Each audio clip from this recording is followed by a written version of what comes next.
UAEയുടെ ചരിത്രത്തിലെ ഏറ്റവും വലിയ ലോട്ടറി സമ്മാന തുകയായ 100 ദശലക്ഷം ദിർഹം, അതായത് ഏകദേശം 225 കോടി ഇന്ത്യൻ രൂപ സ്വന്തമാക്കിയ ഭാഗ്യവാൻ മലയാളി ആയിരിക്കുമോ എന്ന ആകാംക്ഷയിലാണ് പ്രവാസി ലോകം. 100 മില്യൺ ദിർഹം ഗ്രാൻഡ് പ്രൈസ് ലഭിച്ച സമ്മാന ടിക്കറ്റ് കഴിഞ്ഞ ദിവസമാണ് UAE ലോട്ടറി വെളിപ്പെടുത്തിയത്. കഴിഞ്ഞ വർഷം ആരംഭിച്ചതിന് ശേഷം ഇതുവരെ ആർക്കും ഈ സമ്മാനം ലഭിച്ചിരുന്നില്ല. ഇപ്പോഴിതാ UAE ലോട്ടറി വെബ്സൈറ്റിൽ ഭാഗ്യശാലിയുടെ പേര് ഭാഗികമായി വെളിപ്പെടുത്തിയിരിക്കുകയാണ്.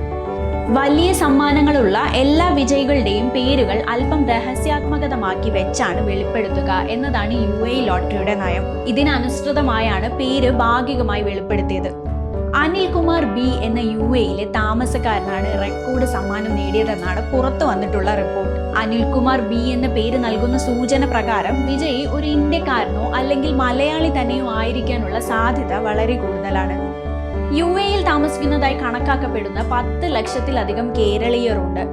രാജ്യത്തിന്റെ വിനോദ ഗെയിമിംഗ് മേഖലയ്ക്ക് ഒരു ചരിത്ര നിമിഷമായി അടയാളപ്പെടുത്തിക്കൊണ്ടാണ് UAE ലോട്ടറി തങ്ങളുടെ ആദ്യത്തെ 100 മില്യൺ ദിർഹം ഗ്രാൻഡ് പ്രൈസ് നേടിയതായി സ്ഥിരീകരിച്ചുകൊണ്ട് ഔദ്യോഗിക പ്രസ്താവന പുറത്തിറക്കിയത്. വിജയിയെക്കുറിച്ചുള്ള കൂടുതൽ വിവരങ്ങൾ ഉടൻ പുറത്തുവിടുമെന്ന് UAE ലോട്ടറി ഓപ്പറേറ്റർ ഇന്നലെ പുറത്തിറക്കിയ പ്രസ്താവനയിൽ അറിയിച്ചു.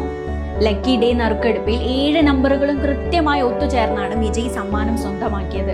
2 ആഴ്ചയിൽ ഒരിക്കൽ UAE സമയം രാത്രി 8:30 ഈ ഭാഗ്യ നറുക്കെടുപ്പ് നടക്കുന്നത്.